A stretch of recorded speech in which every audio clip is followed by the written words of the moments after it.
And if we missed you, just let us know, and we probably won't say anything during the podcast, but I'll wave every once in a while. I'll be like, hey, I'll wave like the Queen.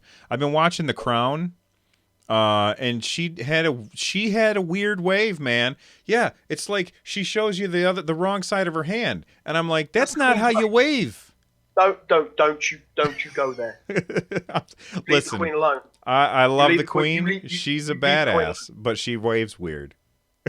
You leave the Queen alone. There's no insulting the Queen. I just said that she's awesome. I'm not insulting her. She's got a weird wave. That's insulting her. You leave her wave alone. Okay. Oh, all right. She's our queen just because you're jealous. I am a little jealous. Definitely. All right. So I'll bring up the title card and we'll get started. Yeah. If I can remember how to do that. How do I do that? There we go.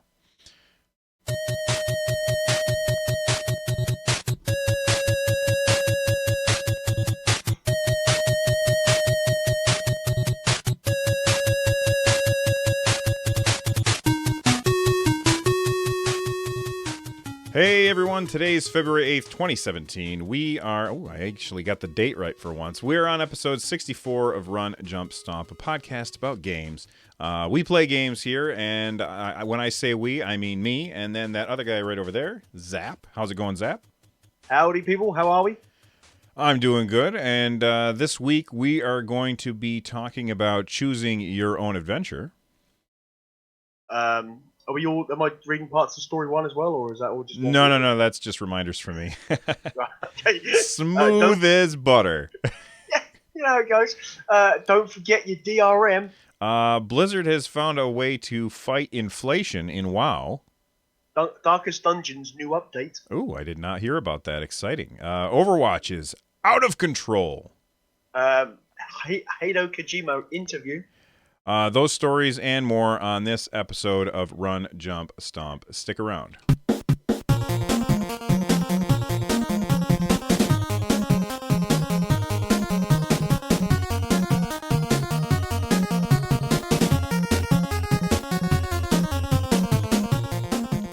All right, let's jump right into the first story, and that is that Overwatch is adding a server browser.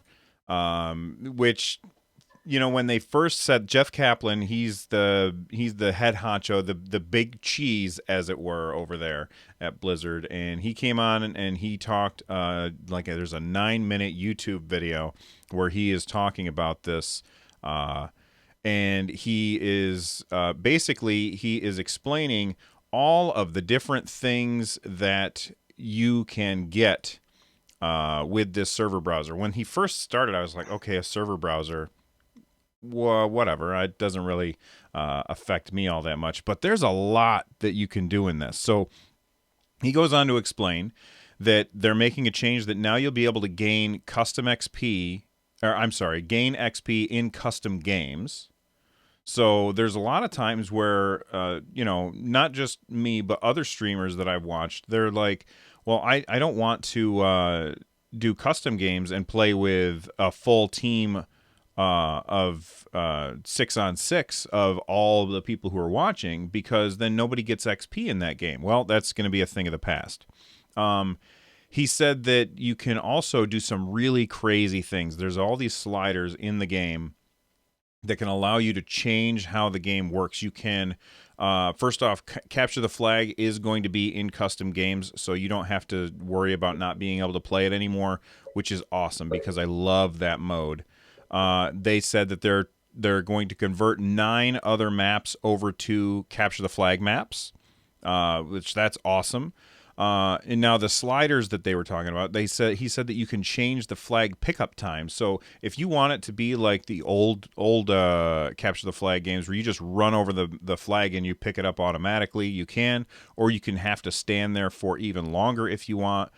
You can turn off hero abilities or change the cooldowns. He gave an example of Widowmaker making her grappling hook have the lowest cooldown it could possibly have, and then they're basically Spider-Manning across the maps, which sounds fantastic.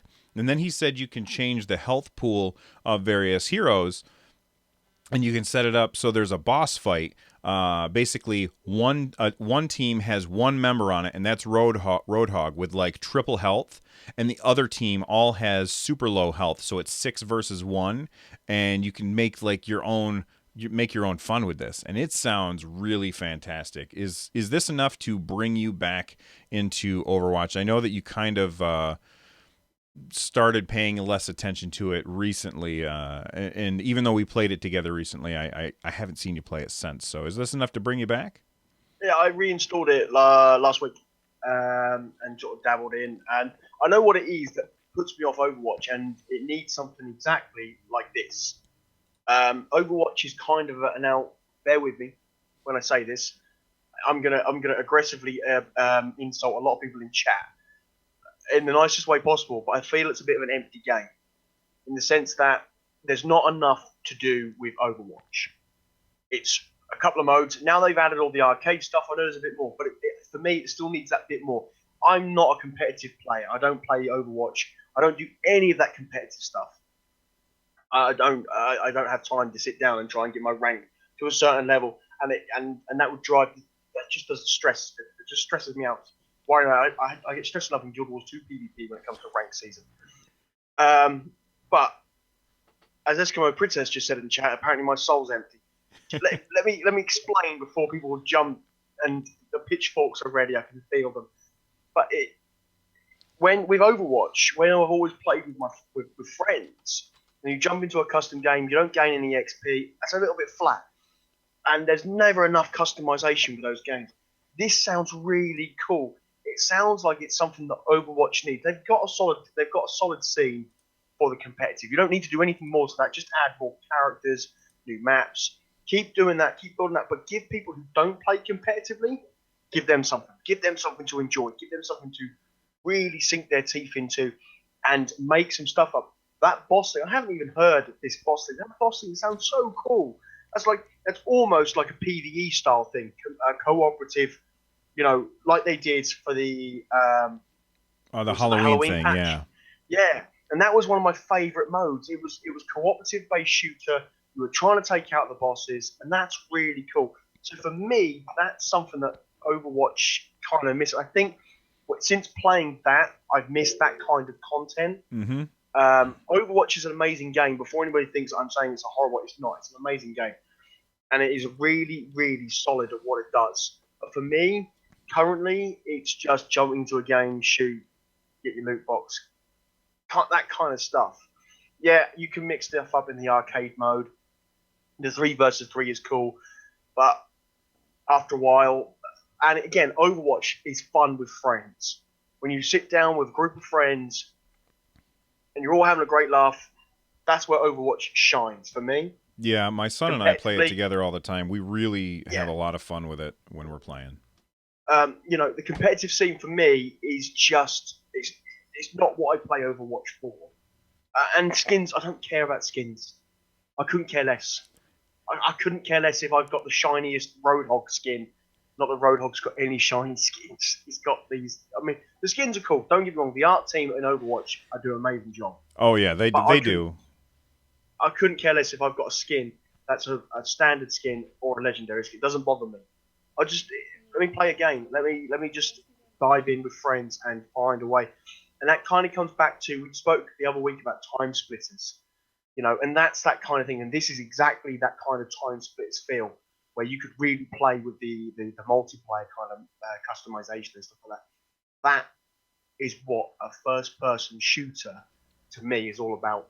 Sitting down, having fun with friends, and having different ways to really explore that kind of a mode. Too many games these days want to be like Call of Duty, this kind of rapid rush on the competitive scene, because there's a lot of money involved. So this, Blizzard, well done.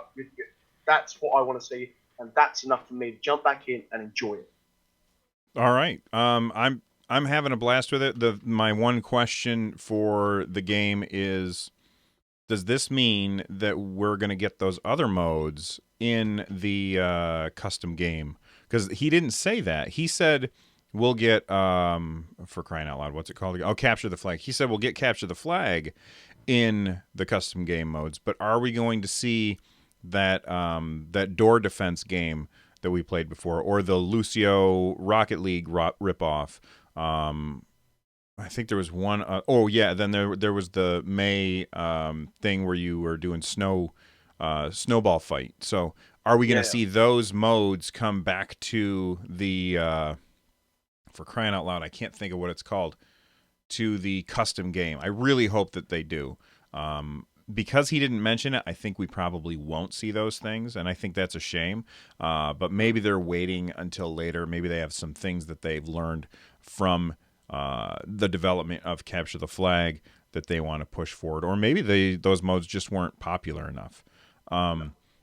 Zenculus in chat, he said that it needs an in-game story and PVE for those that want it, and I think that it would be fantastic for them to add in basically like a story, a co-op story-based dungeon crawling kind of experience. I say dungeon crawling; it doesn't have to be in a dungeon or underground or anything like that, but that kind of experience. You and 5 friends going through and doing that would be awesome. I would really love to do that. Let's move on to the next story though, which is, what do you got? I've got a game decided to forget to put its DRM in. There you go. Conan Exiles is the latest of this craze of survival builds and go around and kill things in your kind of Minecraft and Rust kind of style. Bogart has been playing a lot of it. What it's known for is the fact that you can adjust certain body parts, we'll say. Wait, what? Say that again. What? Certain body parts. What about certain body parts? You have a slider to adjust the size. Okay. Body parts. Weird. Strange, completely. I don't understand why you need that. But anyway, that's not what this. We're not talking about that. We're talking about another stupid move. Basically, they had an error with their builds, and it basically removed their DRM. Conan of Exiles is an online game, and generally 9 times out of 10, these kind of games will launch. I think they all launch now actually with this DRM to protect against piracy, and all this sort of stuff. But this launched without it, and pirates took their advantage. And it's obviously been patched now, so don't worry. But they reckon there are pirate copies still floating around, and some of the servers and things like that are pirated servers from this forgetting of DRM. I had to look at DRM. I've heard the term DRM thrown around in the game industry for all the time. I had to just make sure I knew what it was, and it's the Digital Rights Management. And it basically is a copyright protection for digital media. Yeah, and it's a big pain because I have bought games and been flagged where it says, no, you haven't bought this game. Yes. That hasn't happened very often, maybe once or twice, ever. But all DRM really does is get in the way of paying customers, because hackers are going to find a way around this without a doubt. They always do. There's no way that hackers are not going to beat DRM at some point. So I think that game companies need to just forget about it and move on, because all it does is get in my way, and I pay for games. I found it funny that a company that had been boasting about this game of it was going to be the next like Rust killer, it was going to be huge, launches without something that's going to basically protect it and its users. That's like donut. I think it's hilarious that they forgot to, or that they shipped the wrong build. That makes me laugh. Yeah, and that's all part of the process. I think you're always going to find these slight errors. I mean, this is more than just a slight error. This is a massive error. But what can you do? You just I'd love to know the person who had to go to the producer of the game and went, yeah, sir, we got a slight problem. What's that? We forgot the DRL. The build went out and it's got no DRM. Like he's holding up the DRM in his hand. Sir, we didn't ship this. That's funny. I love what Snow in chat says. He says, Conan, new free pirate DLC. Yeah, that's it. Apparently it was only online for like a couple of hours, but they managed to get like nearly like 2 million copies copied. Like it's just ridiculous. It popped up on Reddit, which is one of the places you would expect it not to really pop up, but apparently it popped up on Reddit where you could download it from, and yeah, away they went. And it wasn't until it popped up on Reddit where they noticed that they shipped the wrong thing. It's like, Well, what? There you now go. they have the pirate or the DLC in place. I hope that if you are somebody who downloaded the game illegally and you enjoy the game, that you'll turn around and pay them and buy a Yeah, copy. Because if you are, I don't like DRM. I hate it. It's dumb. But these guys, they've got the right idea. The idea is you should pay me for my work, and if they're going to develop a product that you enjoy, then you should definitely make sure that you give them the money that it's worth, because if you don't, then there won't be games like that in the future. that's it. I'll get So off my soapbox now. Sorry about that. buy games and don't do illegal DRM. That sounds like you're doing drugs there. Don't do illegal DRM. Drugs are bad and Kai. Yeah, that's it. All right, so that's pretty much my second story. All right. I didn't realize this when I put the show notes together, but almost every story that I picked is Blizzard related. Yeah, I wondered if you were having a Blizzard issue this week because talking to the show notes, I had a real struggle with putting my stories in over the last couple of days, like trying to find the order of way I wanted to do it and talk. And then when I looked at yours before we went live, I was like, Blizzard, Blizzard, Blizzard. I didn't even notice that I'd done it. But anyway, for those of you wondering, the next story is that WoW, World of Warcraft, their in-game markets are going crazy because Blizzard changed one item, and the item that they changed is the WoW token. For those of you that don't know, for a long time, the only way to get a subscription to World of Warcraft was to pay for it with real money. Well, a couple of years ago, they said, actually, now we're going to sell these WoW tokens for gold on the auction house. So if you earn enough gold, you can play World of Warcraft for free. I've never actually been able to have enough money to do that because I suck at making money in MMOs, but that's okay.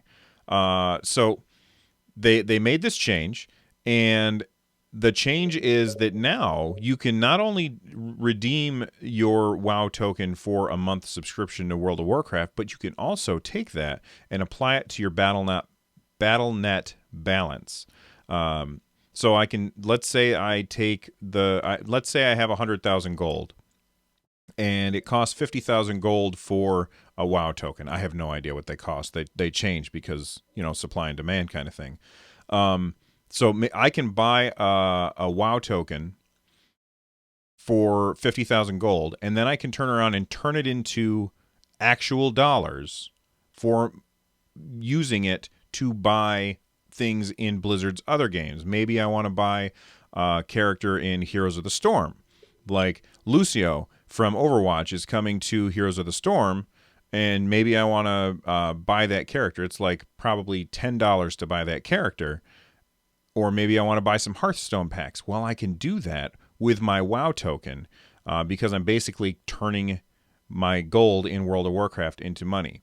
And this is brilliant on Blizzard's part because when Legion came out, if you go back to Mists of Pandaria, which is the expansion that came out before Legion, they had this barracks, or I forget what it's called, but it was basically a way for you to you could have like this zone that you were in control of this zone, and you could build the buildings that you want. You could send people on missions and stuff, and people racked up a lot of money. Well, when Legion came out and I got back into the game, there was this huge discrepancy. I had like 500 or 600 gold to my name, and like there were people who had like 7-8 million gold. There was just this huge discrepancy, and Blizzard thought that all the new stuff would lower, like people would start spending gold to get the gold out of the system. Well, it wasn't working because people just had too much money.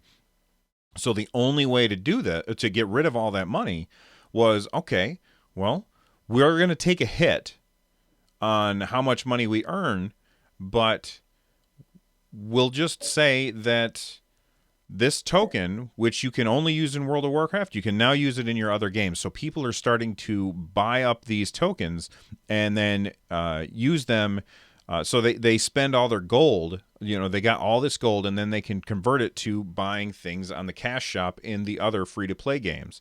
What do you think about this? This I think is a really interesting solution to a problem that was definitely affecting World of Warcraft. Reading it, take note. Do something with your Mystic Coins. What's okay? So first off, I don't know what a Mystic Coin is. I have a million of Mystic them. Coin is a currency in Guild Wars 2, just completely going on to a different MMO, but it's the same kind of principle, going down a slightly long-winded alley to get to the principle. And they're expensive, and they're used in like legendary crafting, so they are expensive items. I have like a stack of them. Yeah, sell them. Oh, okay. Or they do something with them. But that's I honestly think a very clever way of gold sync. Basically, it's just a gold sync. When you were reading it, I'm pulling some quite powerful, quite painful faces because I hadn't read the whole article. Now I'm thinking,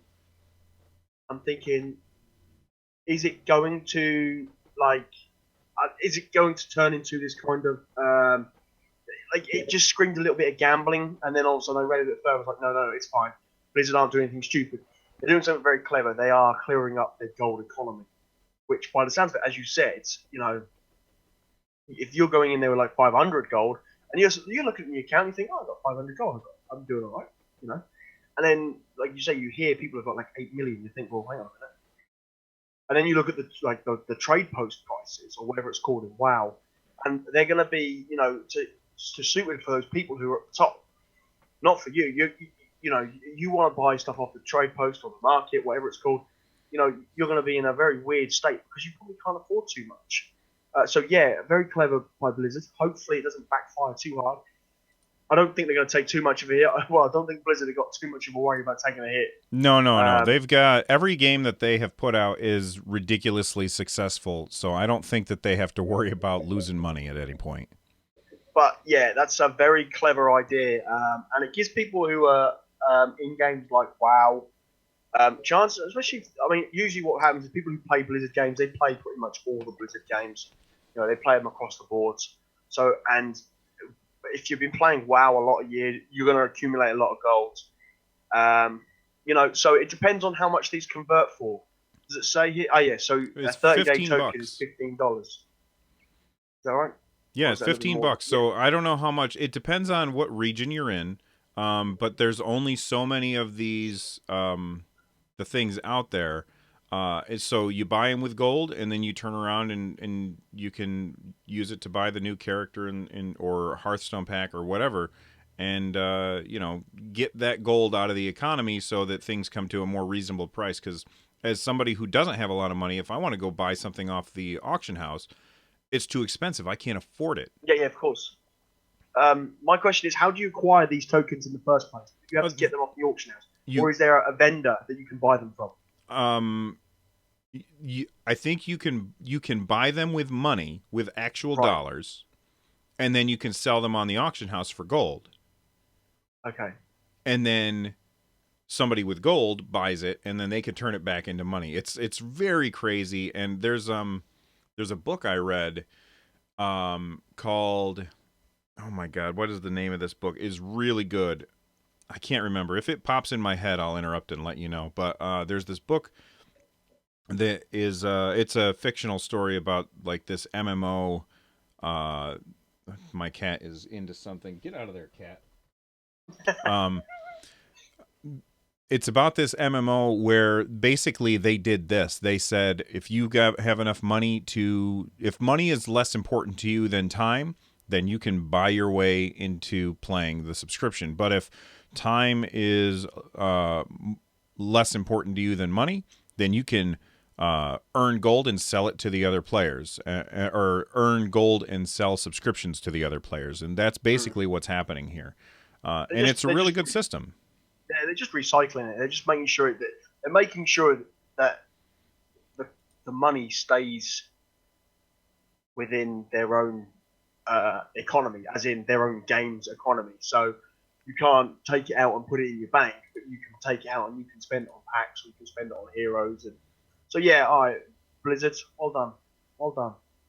And Snow Goes Ham says that Heroes of the Storm isn't that successful. I disagree. It's always Yeah, no, pretty I high disagree on with the that. list. It's right now there's 7,000 people watching Heroes of the Storm on Twitch. That pales in comparison to Dota 2 and League of Legends, but I think it's a success. It's I think it's a different kind of MOBA to Dota and League of Legends, though. it That's why is. it's It never is. got your 50,000 viewers. And if I'm honest, Heroes of the Storm doesn't have such a salty community compared to the other two. The I other have no two, idea if that's true or not. Anybody's. This is a thing, and we're gonna get off tangent here as we always do. yeah, Um, I used to be like, I don't want to ignore people because then I'm going to miss something, like maybe they're making a call and I need to respond to that. Um I just I ignore people. I give them no chance. As yeah, soon as somebody says anything that is the least bit negative, bam, they're ignored, they're blocked.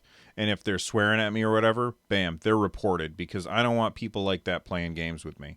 And I've found that the more that I do that, the fewer jerks that I have to deal with. And I think that it's because I don't know if the matchmaking has something to do with it, but maybe the matchmaking is like, this guy has no tolerance for people who are jerks. We're not going to put him with people who get reported a lot.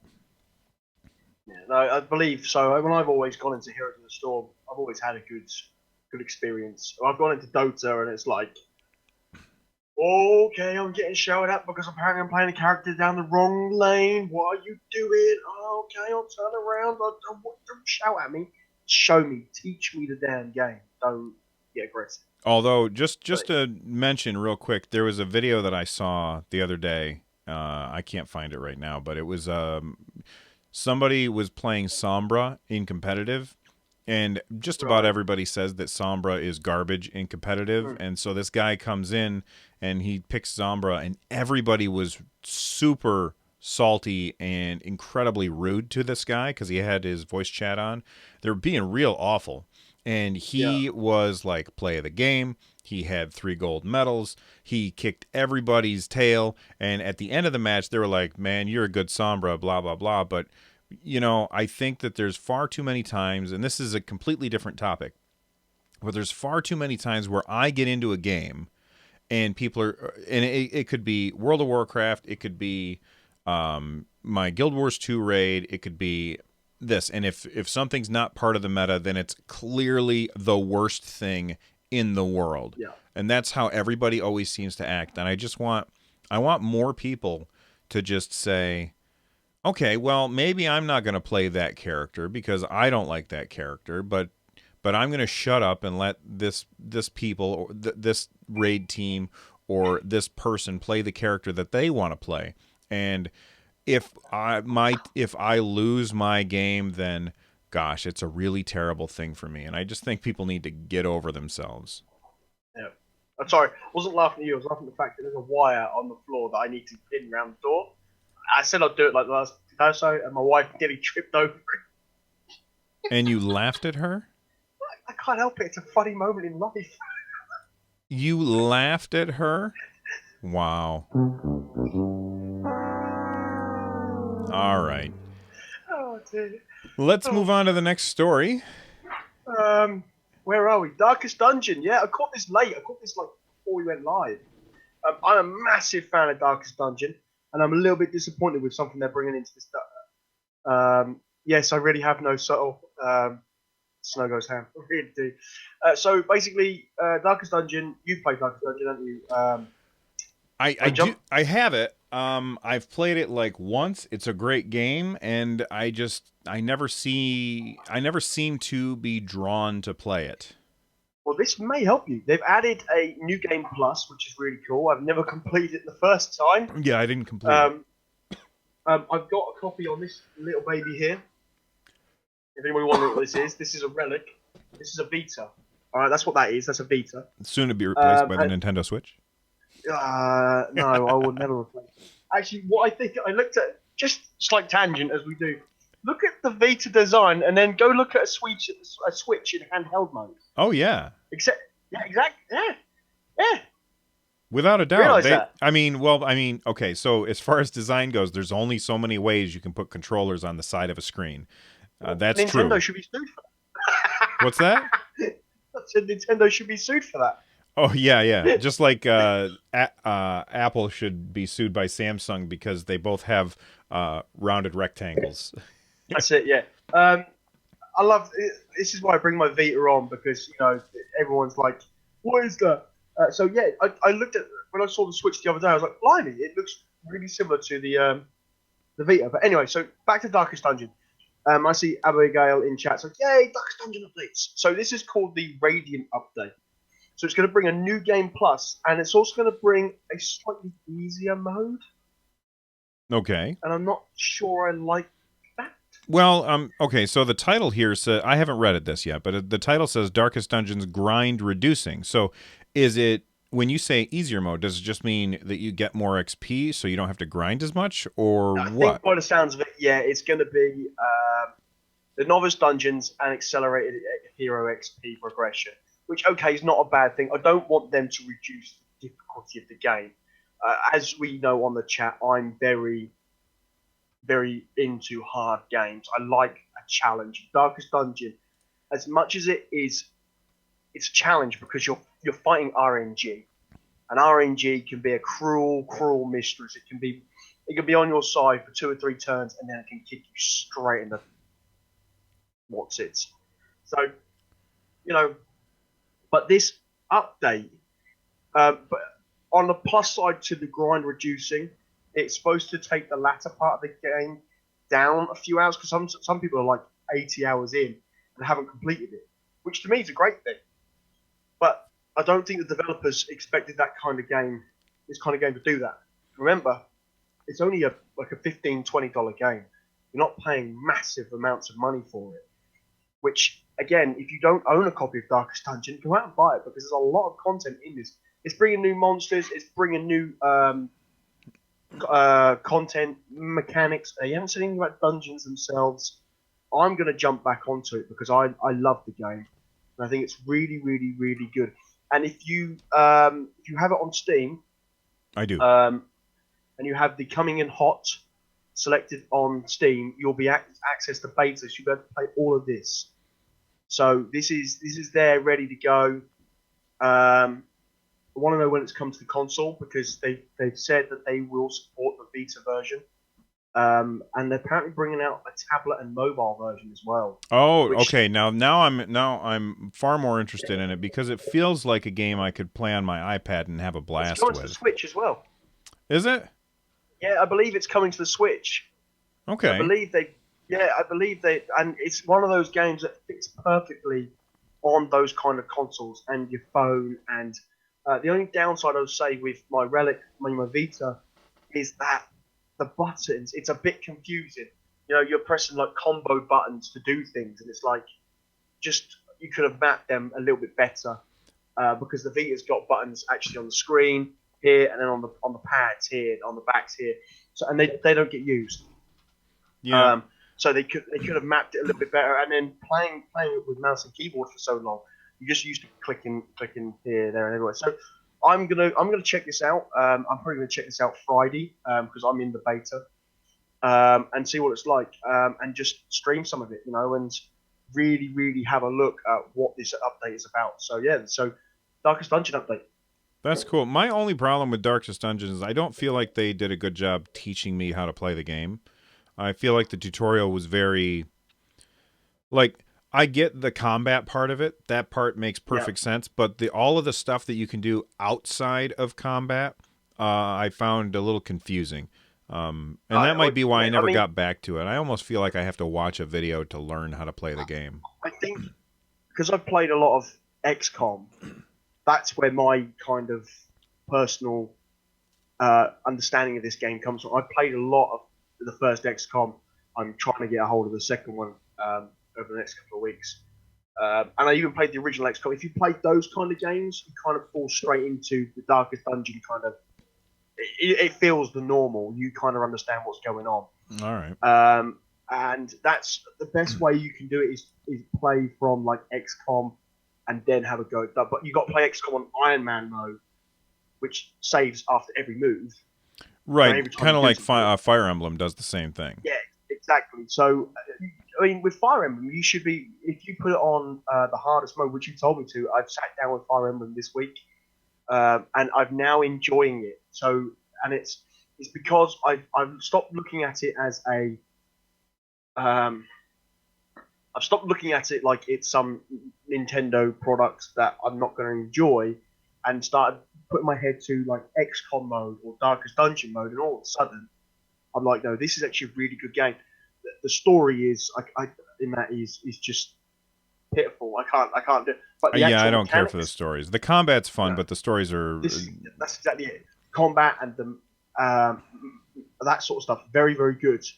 I feel And like that's that's a kind of JRPG thing, though. yeah and no. There are some JRPGs out there with really good story, and they do the whole lot. Majority of the Final Fantasy do good story and great combat. Um, Ni no I can Kune. never, yeah, as a JRPG again, it's supposed to have a really good story.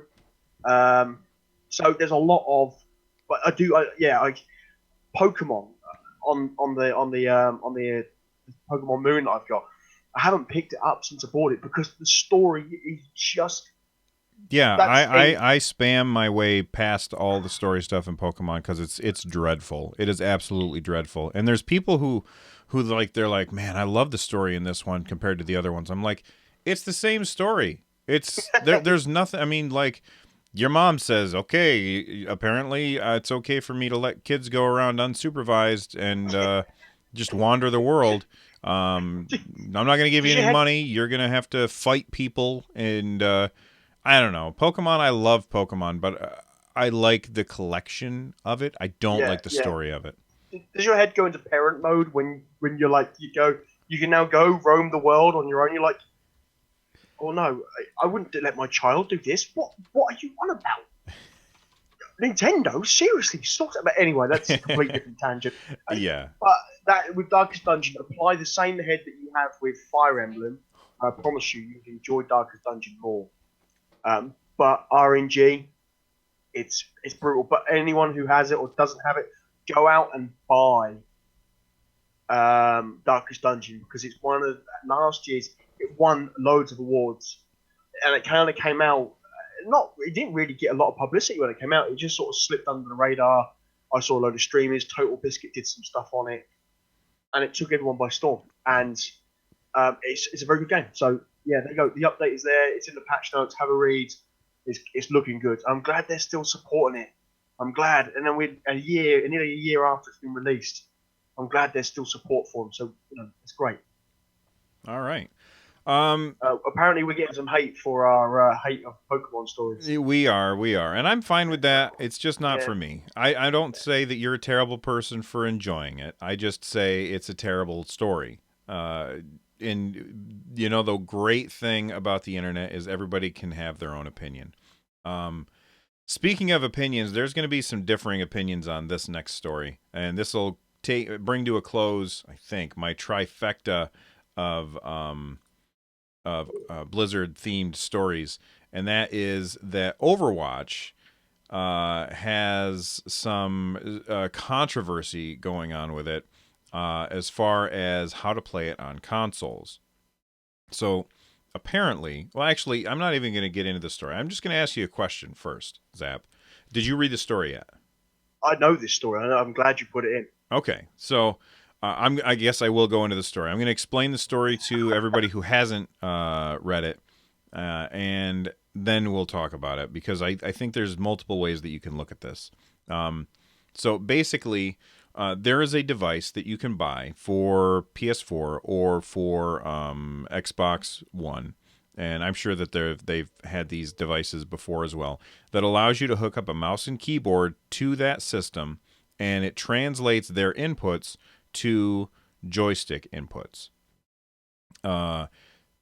or game controller inputs. And so there are people who are hooking up a mouse and keyboard to play Overwatch, and people are calling them cheaters, saying that it is giving them an unfair advantage because of the mouse and keyboard setup. So Jeff Kaplan, who is the director of Overwatch, he said that we shouldn't be allowing people to use mouse and keyboard on these systems because it gives people an unfair advantage. And then seven, or I'm sorry, not seven, but there are what is it? A vocal majority of Overwatch fans agreed with him, but then there are as many gamers that have disabilities, and there's the CEO of Able Gamers. He said that such a system-wide ban would not only eliminate mouse and keyboard, but would block out almost all assistive technologies we give to people with disabilities to be able to play on consoles. So I'm curious, Zap, where do you land on this particular story? Do you think that this is that we should be banning the mouse and keyboard from those systems, or should they be allowed to use them? Buy a PC. Well, I mean, PCs are a little more expensive, though. Yeah, no, that was a joke.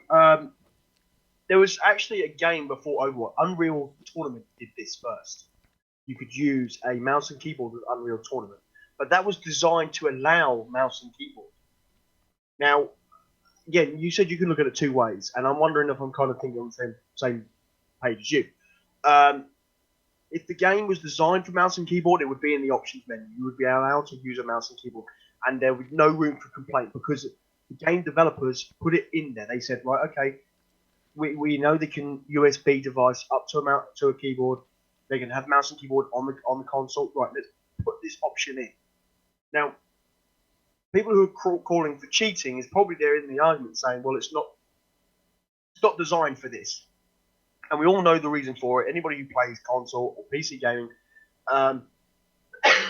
excuse me, sorry, you're a lot faster with mouse and keyboard. Your reaction time and speed is a lot faster with mouse and keyboard over console.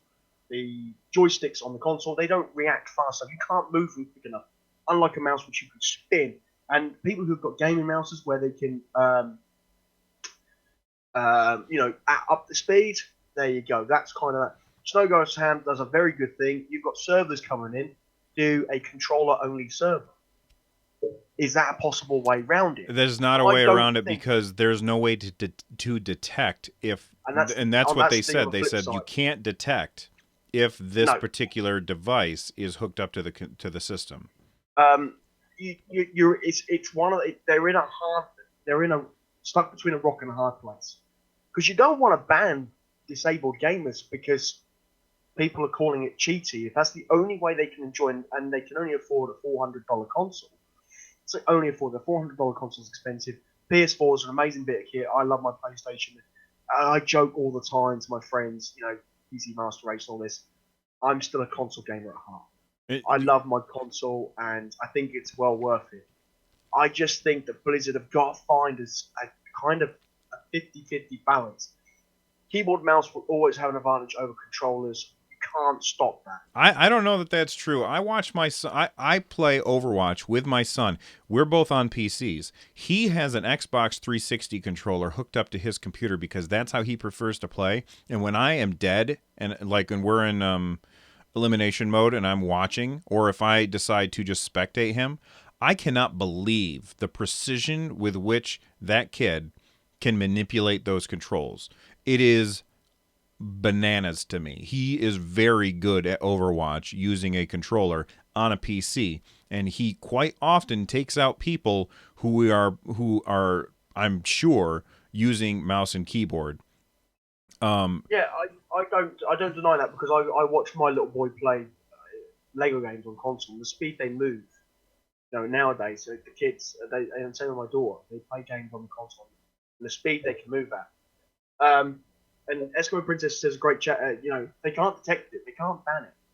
If the console can't spew a notification up saying this player is using keyboard, mouse, They can't ban it. They can't stop it because Well, there's you're no right. way. Yeah, I mean they can't ban it, but the people are saying that people who are uninformed and don't understand that it's undetectable, they're saying ban these cheaters. And But then at the Jeff end, Kaplan, he was saying they shouldn't even be able to use these on the system. so basically, what Jeff Kaplan is asking is the system makers to stop keyboard and mouse being input in to the system. That's what they're doing. Right, No, and that's what Jeff. And then you like you say, you well, stop disability payments. right, and well, another way to look at it as well. You hand me a controller, like a twin stick controller. You know, you hand me a twin stick controller. I am going to be terrible with it in a first person shooter. Yeah. I can plug in a mouse and keyboard and I will be better, but it's not because I'm cheating. It's because that's how I learned how to play these games is on a mouse and keyboard. I will never, like, there are some people who are just bad with a controller. I am one of those people. I'm much better with a mouse and keyboard. Should I be marked as a cheater in Overwatch because I use a Logitech G13? It's just one more way to control it, and there's nothing stopping anybody else from hooking up these devices to their consoles either. I could see My, I if, huh? was going to say my question is, with Overwatch on the console, I have dabbled in it a little bit. You have auto assisted aim, so it will obviously target to the character slightly. It's a very soft auto assist, but that's for the controller's aid. That's to help controller users target character.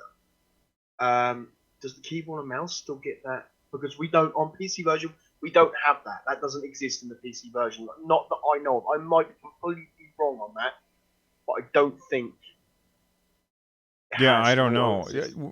I have no idea if But that's in the. I if doubt it's in the PC version. keyboard and mouse are getting the auto assist, then there could be deemed a slight unfair advantage over that because just reaction time. But it's training, like you say. It's just training. I'm used to mouse and keyboard now. I used to be a console player. Used to do all my shooters on the console. Used to be very good. Picked up mouse and keyboard when I got my PC, like my first major PC. I was useless. I couldn't hit a barn door. But now I've gone back played Destiny on the PS4. I can't hit a barn door with a controller. So there you go.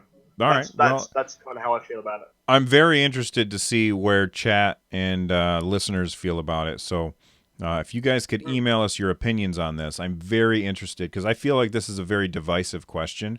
I want to know what you guys think. Don't forget, email us, runjumpstomp@gmail.com, or you can give us a call and leave a voicemail at 260-RUN-JUMP. That's 260-786-5867. All right, let's move on to the next story, which is all about your favorite guy. The man, the myth, the legend that is Hideo Kojima. I wish I could pronounce his name. This is a 2-hour interview. It's Hideo Kojima. I can't talk. Hideo Kojima, I think. Hideo Kojima. This man, if anybody doesn't know by now, he's pretty much my idol in the gaming world. He started like my interest in gaming through Metal Gear Solid on the PlayStation, and this guy is just incredible. I think he's one of the best. No, I don't think he's one of the best. He probably, in my eyes, he's the best developer that has been for me, that has made me interested in games so much. And I think he's done a lot for the gaming industry. And background story about Kojima is he was with Konami for the whole of his gaming career, and started out. He made one game before Metal Gear, which never got released. It got shelved, and then he went on to make the massive Metal Gear franchise. And he made this franchise, which I didn't realize till I watched the interview. Metal Gear Solid on the Nintendo was going to be his only one. He wasn't going to make a sequel. He wasn't going to do anything else. That was it. Wait, do you mean Metal Gear, not Metal Gear Solid? Yeah, Metal Gear. Okay. He obviously made Metal Gear for the Nintendo. Metal Gear and Metal Gear 2 for the Nintendo. and he never was planning on making a second one, a third one, and he never thought 30 years later there'll be a fifth one. You know, so and then when they obviously did the kind of reboot remake thing for the PlayStation, that's where it really took off, and that's where I kind of jumped in with this man, and I've kind of followed ever since gaming. I've kind of followed this guy, and I've adored his games, and I'm like some weird stalker of his. Honestly, Kojima is just incredible. So fast forward 20 odd years, 30 years, and we end up at 2015, where we've got Metal Gear Solid 5, Phantom Pain, which is one of my favorite games of 2015, except from a few things. Earlier in the year, Kojima's name was removed from any of the production value, and rumors started to speculate that he was falling out with Konami and he was going to end up leaving Konami. And long and behold, he did. No one really knew why. Came to the Game Awards of 2015, excuse me, and he was banned from the Game Awards. Konami banned Kojima for picking up one of his own awards.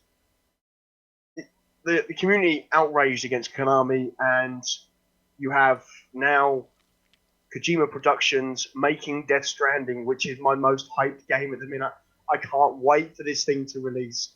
By the way, he did say it's not a horror game. No, it's not a horror game. Because it looks like a horror game. It looks incredible. Now, this interview, basically, that was what I just said was a kind of a synopsis. Greg Miller, I think it's Greg Miller, does a fantastic interview. And there's a few things I picked up from watching this. I watched it today and really sort of delved into it while I'm waiting for some things to be delivered.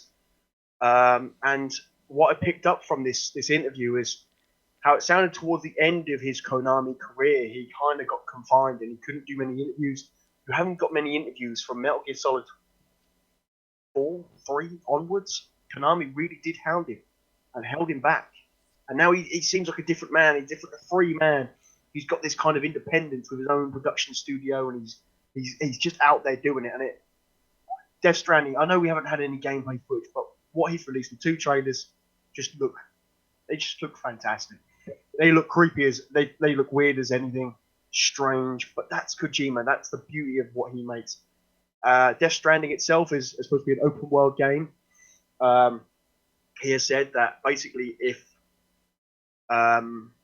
once you make an open world game, you can't go back. That's it. The freedom that you give the player and the enjoyment that you can give the player from an open world game, that's what he wants to do. And apparently he was going to make like a little indie title. He was going to make like a $20 indie title. And he said, no, you can't. Let's do one for the fans and let's make a AAA title, which is coming for PS4 whenever it's coming out. I don't know, but so that's kind of my little bow down to the man himself, Kojima. So that's awesome. I might actually watch this. I do find him to be very interesting. I'm not into his games as much as you are, but it's through not playing them, not because I think they're bad.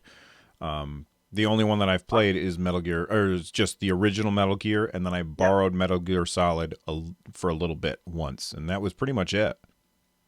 I will say this: if you get a chance, watch he said this in the interview, the Death Stranding trailers. Watch them back to back. There's hints about what this game is about, and apparently no one's figured it out yet. Someone has come close to figuring what is going on in this game, but he's apparently dropped hints. Well, I prefer not to. I'll just wait until it comes out and I'll try it, and I'll find out by playing the game. I think that would be more fun. Yeah, if you're into Norman Reedus, watch the first trailer. That's all I'm going to say. Well, Norman Reedus isn't. That's when he was working with Norman Reedus and Guillermo del Toro on what's the name of that game that got canceled? PT is the game. Yeah, PT is the game that got cancelled. So basically, what happened is when Kojima split from Konami, Kojima says there was some really close friends of his and Norman Reedus and the guy that you also said, Del Toro, were sticking by him. And Kojima wanted Norman Reedus to be in Death Stranding. Norman Reedus is the hero of Death Stranding. And he is in it, and he is naked in the first trailer, so you get to see Norman Reedus. Oh, that's right. Okay, I remember the first trailer now. Yeah, okay. Like really odd. And then the second trailer has, I can never remember his name, but he plays bad guys really, really well. He was a Bond villain, and he is awesome. But when they launched this trailer at the Game Awards, the second one, I was like a little child running around the house because as you can probably tell by just how I am, this is going to be unbelievable. And Kojima never truly makes a bad game. It was always towards the end the production company trying to get him to push it out the door before he was ready. So yeah, there you go. All right. Well, we're gonna break from our normal, our basic first headlines, and we're gonna move into the lightning round. In the lightning round, we are going to try to not go off tangent. Can you imagine? We don't know if that's going to happen or not. We're going to do our best, but we'll see. The first thing in the lightning round is that there is a Star Wars Humble Bundle 3. They've already had 2 of these, and you can get a lot of games for very little money. So, bringing this up, if you pay $1, you get Knights of the Old Republic 1, Star Wars X-Wing Alliance, Star Wars X-Wing vs. TIE Fighter, and Star Wars Galactic Battleground Saga. I have 3 of these. I don't have Galactic Battleground Saga. I don't know what that is. If you pay $10.48 or more, and let me pause here for a second and explain how Humble Bundle works. You pay however much you want, and depending on how much other people have paid, it will... If you pay more than the average, you unlock more things. So if you pay $10.48, which is the current average, you'll get all of the previous games that I mentioned, and you'll also get Star Wars Battlefront 2, Star Wars Jedi Outcast, Star Wars Starfighter, Knights of the Old Republic 2, Rebel Assault, and Rebel Assault 2. If you pay $14, you'll get all the games that I already mentioned. I feel like I'm on an infomercial. And you'll also get The Force Awakens, The Force Awakens 2, Star Wars Rogue Squadron 3D, Shadows of the Empire, and Star Wars Empire at War. And then if you go $35, you get all those games and a t-shirt. And the money that you spend goes to charity. So if you haven't already checked it out, definitely check it out. You got 12 days, 21 hours, 47 minutes, and 7 seconds as of right now to go and pay what you want. The longer you wait, the more expensive it gets. And if you like Star Wars games, a lot of these are old games, but definitely check out this Humble Bundle. And I'm excited about it. Do you have these games, Zap? I got 1, 2, 3. I've got Battlefront 2 and both the Old Republics. I haven't got any of them others. If you get a chance, definitely check them out. The Force The Force Unleashed is a fantastic game. I didn't play the second one. No, apparently the second one wasn't as good as the first. Well, that's how it usually goes. Yeah. All right. Well, that's the first story. What's the next one? Something we talked about a few months ago. Gambling on YouTube. And well done to you, British courts. You found one of them or 2 of them guilty. Good. But they escaped jail. Bad. So YouTuber fined for FIFA gambling offense. Hold on. Over here, if you say they escaped jail, that means a very different thing than what actually happened. They didn't break out of prison. No. Okay. He basically escaped getting put into jail. Okay. He escaped jail time. So basically, refresh everyone's minds. 2 YouTubers were promoting being able to bet on FIFA matches with virtual currency, and they were paying real money, and they were basically losing it through one of their own sites.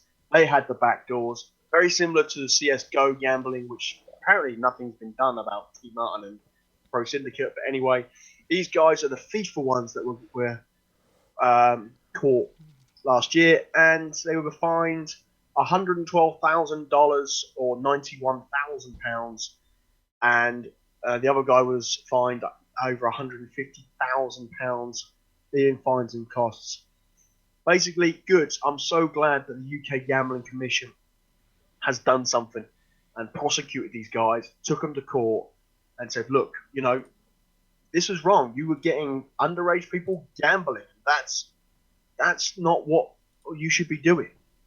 You know, these guys have made a very good career out of promoting, you know, good, solid stuff on YouTube. And they got a couple of bad things, and this is what happened. They made apparently a lot of money out of this whole gambling thing. So good. Well done to the British courts for that. Yeah, I totally agree. Kids should not be able to gamble. They don't have the cognitive experience to understand the consequences of their actions yet. All right, the next story in the lightning round, we're actually doing this pretty well, is last week we were talking about, I jinxed us, Fire Emblem Heroes. You had played it, I had not, although you'd only played it for a little bit, and I have now played it. First off, before I give my impressions, have you played it any more since then? Yeah, no, I kind of. It's going to be one of them games I probably put down and not pick up again because it falls into the same category of kind of. I don't like some of the systems involved in it. I like Fire Emblem on the DS because it's a $35 or £35 whatever price tag. It's a full game. I haven't got to worry about any currency systems. You were right in what you said. It's going to have great reviews on both app stores. It's got outstanding reviews on both app stores. I don't quite. I understand that it's kind of one of those games you can sit down 5 minutes and play a little bit here, play a little bit there. But there's some things in it I just don't like. All right. I've played it. I like the combat. I could not care less about the other stuff. And I am not interested in playing it. It's just the combat's great, but it doesn't. When I'm not playing it, it's not. There's nothing at the back of my brain saying, "Hey, you should get out your phone and you should play some Fire Emblem." I will say that it looks gorgeous on my iPad. Looks absolutely fantastic playing it on that big screen. They've got the combat down. There's some very cool puzzle levels that I did. There was one where you can get Donald, who he's a character in Fire Emblem Awakening. He wears like a pot on his head, and I rescued him in Fire Emblem Awakening, and then he died on the next mission, and I was like, I felt really bad. So I really wanted to get him, and I could not figure out the puzzle of this particular. And that's what it is. You had your stealth puzzle game last week. This is a strategy puzzle game this week because you just got to get the right combination of characters to go up against these guys. I kept losing because they had this ability where, and this is really cool, they would hit my guy, and then they would back up. They would move afterwards and pull my guy towards them. So it was pulling the guys out of position. And so you got to get you just got to be very careful about where you position your guys, or you're going to get killed. And I kept getting killed. I didn't figure out the puzzle yet. I don't know that I'm going to play it again. I'm not going to delete it. Maybe if I'm stuck sitting someplace, I might fire it up. But in less than a month, I'll have something far more interesting to occupy my time when I'm not at my desk. I don't know what that is. Yeah, that would be the Nintendo Switch. Oh, right. Yeah. Okay. You haven't mentioned that. That's gone under the carpet. It's actually coming out. Yeah, it's coming out soon. Not soon enough. All right. Anyway, there's a fun little free to play game. Don't put any money into it though, guys. Don't spend any money on this game because it's gambling. You're putting a quarter in, and you might get what you want, but you might not. So don't put any money into it. Keep it free. Speaking of free. Yeah, do you know what? This worked out really well, how we've done this. And I've got a rant and a half to just end oh boy. on. Here we go. I was going to do this earlier, but I wanted to see if I could do this in the lightning round. I don't think I'm going to, so I apologise. This might be a little bit longer than planned. EA, you deserve a slap. Uh-oh. All right, and the reason being, we're talking about these freemium kind of games. And EA have got their own one. It's called Star Wars Galaxy of Heroes. Have you tried it? I've never played it. Right, okay. So basically it works exactly like Fire Emblem. It works exactly like all those other kind of hero-based card things. This is hero and cards, so kind of crosses between Pokemon and Hearthstone. And basically, they released 2 new heroes, and to get them fully maxed to their 6-star rating or whatever it is, someone worked out that it will cost you the best part of between $1,100 and $1,300. Is there a way to do it without spending any money? Barely. If you don't want to spend a lot of money, it will cost you about $200 just in packs alone and stuff like that. It's the shards. That's where they've got you. You don't earn enough shards through playing the game to get it leveled up quickly enough. And this is not saying that you'll even get the character in the pack. So basically, it's kind of like the craziest thing. And what EA have now started to target are the whales. I don't mean those creatures in the sea. Before anyone thinks I'm hating on whales, I'm not. I'm hating on the credit card whales, where they've got nothing better to do than spend $1,000 on a game like this. You know, give that money to charity. Do something good with it. So my argument is, and kind of where I want to leave it is, has free-to-play finally gone too far? Are we now in an era where you can class free-to-play in the same section as gambling? Is it that kind of thing? Does it need to be commissioned the same way that, I don't know about in America, or especially in the states you live in, the state you live in, Rug Jump, or wherever anyone else. In England, we have obviously a gambling commission, and nuke the whales. Anyway, we have obviously the gambling commission, and they control the gamblers, the bookies, and all that sort of stuff. And they basically have a bit of a slogan. It's like, once you can't afford anymore, that's enough should be enough. And this is the same thing. And it scares me that there are people out there, same thing, going out there and they'll just pump money into this that they can't afford it because they want that kind of legendary character, and that's microtransactions like that scare me. Don't get me wrong, there are some really nice ways of microtransactions. Take World of Warcraft. World of Warcraft's microtransactions created Hearthstone, even though I think Hearthstone is now falling into the category of pay to win. But anyway, that's a different story. But this is disgusting. This is completely and utterly bonkers. And because it's Star Wars, people will want those characters.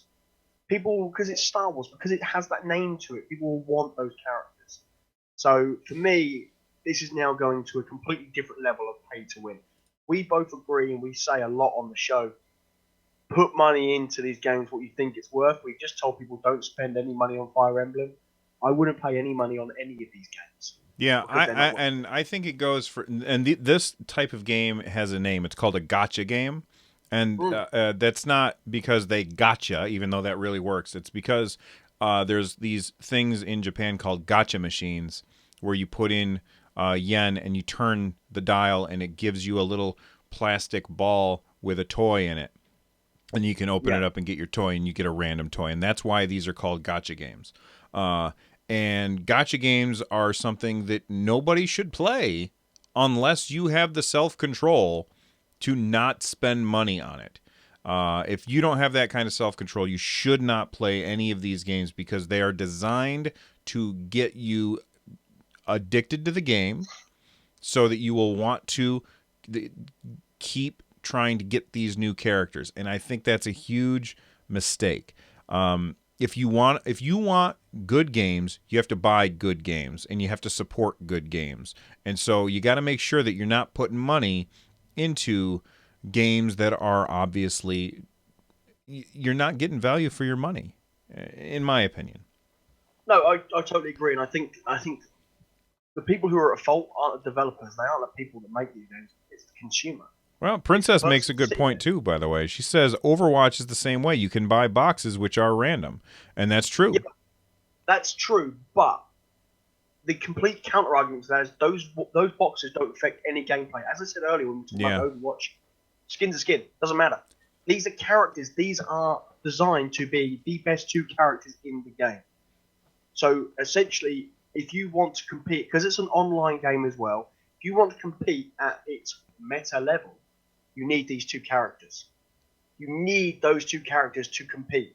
And people will want to compete at that level because that's the kind of people that they are. That's a good point. And that's Guild Wars 2 has a cash shop. Those cash shop, all it does is supply skins and cosmetics to the end game content that is Fashion Wars. Warframe, another free-to-play game, but it's a very good free-to-play.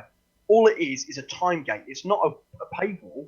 If you want your frame made quicker, you pay for it, or wait 3 days for the foundry to make it. That there is no content behind a paywall. This is paywall content. This is getting to a point and going, I can't go no more. I've got to buy shards. I've got to buy this. I've got to buy that. And as I said, Hearthstone, I'm going to put it in the same category. Hearthstone's now done the same thing in my eyes. Hearthstone has always been a very easy game to play. But now they're so far down the road where they're like, well, we're going to add a new adventure. Those cards in the last 2 or 3 adventures have been so strong that you need them in meta decks to be anywhere on the ladder. Yeah, there's something that's called power creep. It's something my friends and I had noticed. This is not video game related. There's a tabletop game called HeroClix. And basically it's DC Comics and Marvel Comics characters like Spider-Man, Wolverine, Batman, all that stuff. And they're on these bases. Do I have one nearby? I don't think I have one nearby.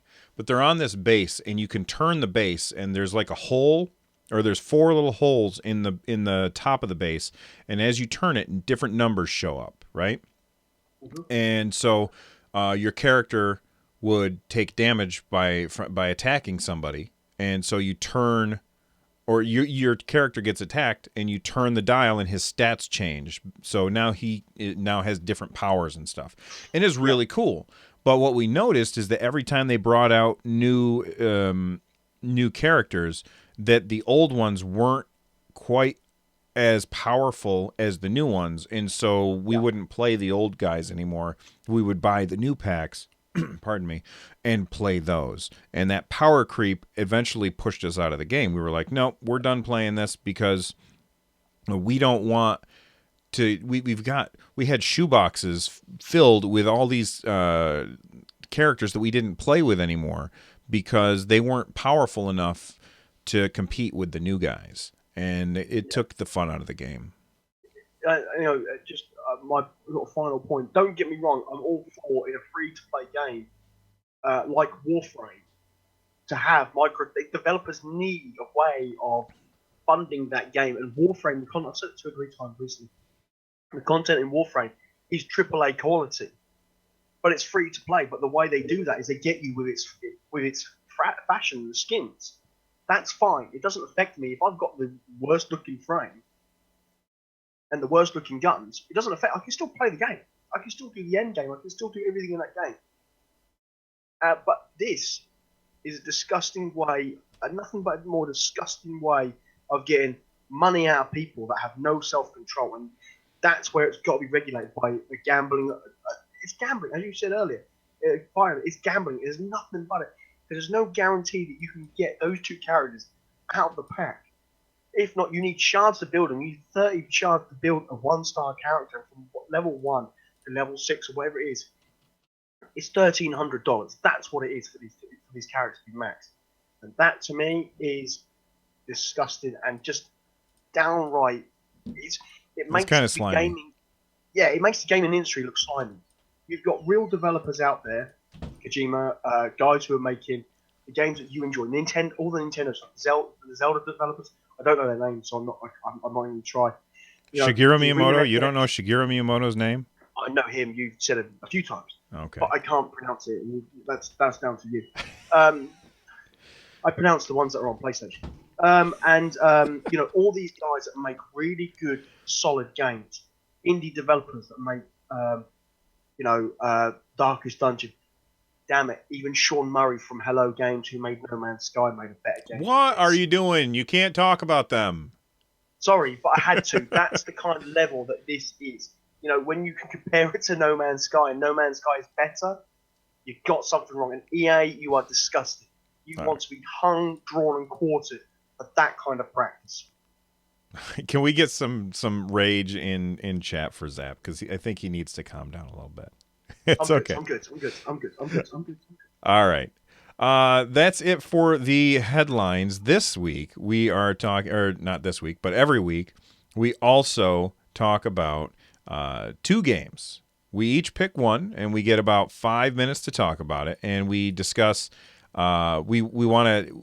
We this is a game we think everybody should play, and then you guys vote and you let us know which game you would either rather play or which game you think everybody should play. Last week, we did. I picked Super Crate Box, and Zap picked Hitman 2016 and Super Crate Box. How did it do, Zap? Well, it's Super Crate Box. I think that's your first win this year, isn't it, Runjo? Yeah, I think it might be. I'm not sure. Yeah. I'm just saying it might be. My stealth action game, my stealth puzzle game didn't win.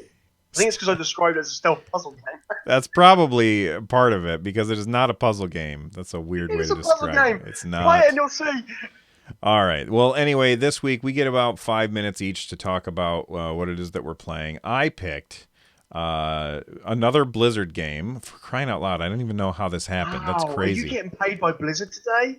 You know what? Hey, Blizzard is not advertising here, but if Blizzard would like to, we will gladly play only Blizzard games all day long, every day, and extol their virtues. But We'll I picked Diablo 3, which is when this game came out, I put a ridiculous amount of time into it. I absolutely loved playing it, and then I went for a run with my daughter, and I tripped and broke my arm, and I could not play games for the rest of the summer. And that's the only reason that I stopped playing Diablo 3. Now, when the expansion came out, I had even more fun with it and got right back into it. And this game is fantastic. If you haven't played Diablo 3, you absolutely should. It is a top-down, dungeon-crawling action RPG of the highest quality, and it is an absolute riot to play.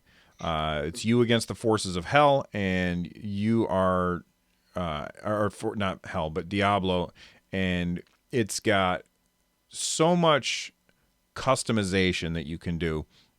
Along the bottom of the screen, you've got 5 abilities that you, or no, 1, 2, 3, 4, 5, 6 abilities that you can choose from. So you get to pick which abilities you are going to put into those 6 slots, and then even the abilities that you do pick, you can power up in different ways. So maybe you want to have, I don't know, a Hydra. Well, you can decide if it's going to be a Frost Hydra or a Magma Hydra or whatever. In addition, when you are going through the dungeon, there's going to be more powerful monsters that you fight against, and depending on what level you're at, they're going to have different prefixes. And some of the prefixes might be like knockback, or which means that when they hit you, they knock you back, or fast, meaning that they zip around the screen really fast, or arcane, meaning that they will put down a thing like a pillar in the middle of the room and it will shoot lasers out all over the place. It's a fun game, and you can have a lot of multiplayer fun with it too. The combinations are limitless, and you should definitely check out Diablo 3. All right, Zap. Yeah, I agree. It's a great game, but it's not as good as my next one. You say you've been on a Blizzard one. I'm going to continue my Kojima thing, and I'm going to give you Metal Gear Solid 5. The last of the iterations. I said there were some problems.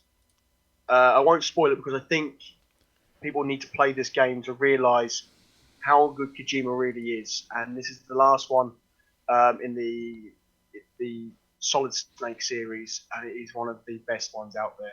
It's definitely gorgeous. Because it's stunning. I played it on the PS4 to begin with, then got it on the PC and was like, I'm going to sell my PS4 version because, damn, it's beautiful. So good. And they've got a bit of a deal on as well. For £25, you can get Ground Zeroes, which is the prequel to this, which is worth playing as well. So, it's so good. And the open world stuff is great fun.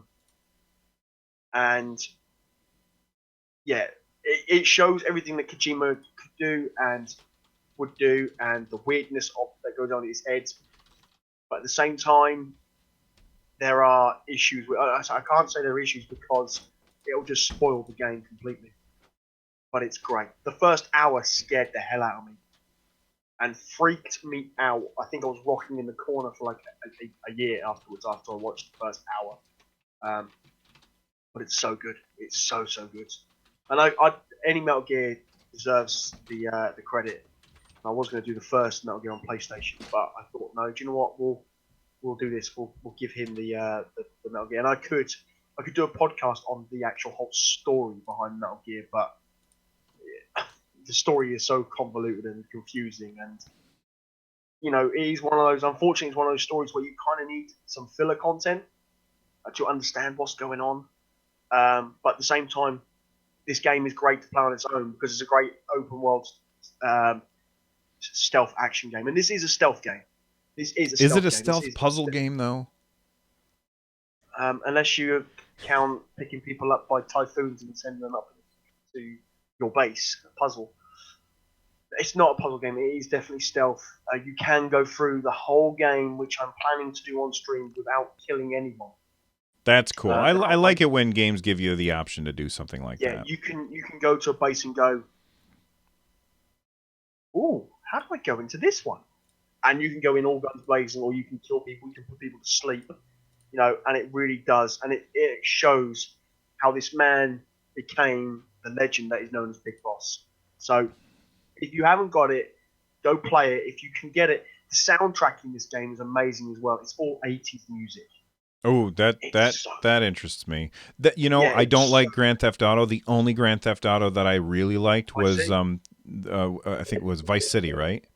Yeah. Vice City had the fantastic 80s radio station when you're driving around. My friends and I would just put that in and just leave the car parked there and crank up the audio and just listen to that, because that was back before you could have any, or it wasn't as easy to have any music playing that you wanted at any time.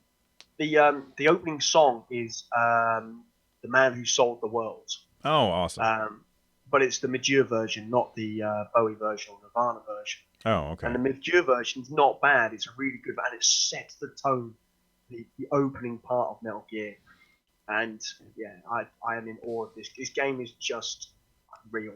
I have every single Metal Gear in some form or another. I have like 4 of them on my Vita. I want to watch Zap stream Metal Gear, the original Metal Gear for NES. I wish I had ways of doing it. I do have ways, but it would involve me getting an emulator. No, you don't have to get... Well, okay, yes, you would have to get an emulator, but that's okay if you go to a store and buy the cartridge. You do realize how much the original Metal Gear is in store? I don't think it'd be that much. I saw a cartridge. It was a couple of months back because I wanted it for my collection of Metal Gear stuff. I wanted that, and there was something for £30. For $35, $40, there was something. Look, man, I've got an E.T. cartridge here. This is one of the... E.T. Photo? Yeah, E.T., one of the worst games ever made. I got this for $2. You just got to go to the right place. And Snow Goes, yes, I do. But the problem is Snow Goes Ham, and this is the downfall to the Vita. I have the original Metal Gear on this. I have the original Metal Gear on here, and I have the original and the second one. I have them all on here. I have every single Metal Gear Solid game there is ever made. But there's no way to stream from it. That's your issue. Tough. I bought PlayStation TV to stream from it, and guess what? It's HDCP protected. Right. And I'll have to go out and buy a new splitter which removes it, and it's like, come on, Sony, stop it! I'm not going to put Netflix on it and stream Netflix. Right. No, I want, so. I can do it, and I might be able to do it later in the year, but at this point in time, I can't. But this game, I have to say something about Kojima, though, just to sum this last bit up. Real quick. He basically kind of did the whole flipping the bird, as you said the other week, to Konami, and when they removed his name, he basically put his name into... They removed his name off the front cover, right, of the disc, of the game. But what he didn't tell Konami was, after every chapter, at every point, he puts his name in the game. That's awesome. So it shipped with his name everywhere, and Konami couldn't do anything about it. It's like, yes. All right. Well, listen, do you care if we save the wish listed for next week? That's fine by me. All right. My son just poked his head in. He said it is time to leave for Taekwondo, so we are going to call that the end of the show. If you want to support the show, you can do so with a review on iTunes. If you want to be part of the show, you can email us, like I said earlier, at runjumpstomp@gmail.com, or you can call us, 260-RUN-JUMP. That's 260-786-5867. You can find me on Twitter, Twitch, and YouTube at RunJumpStomp. And where can people find you, Zap? On Twitter and Twitch, it's at DJ Zap, and on YouTube, it's at Django Zap. All right, that's it for us. We will see you guys next time. Thanks for coming. Bye-bye. Bye-bye.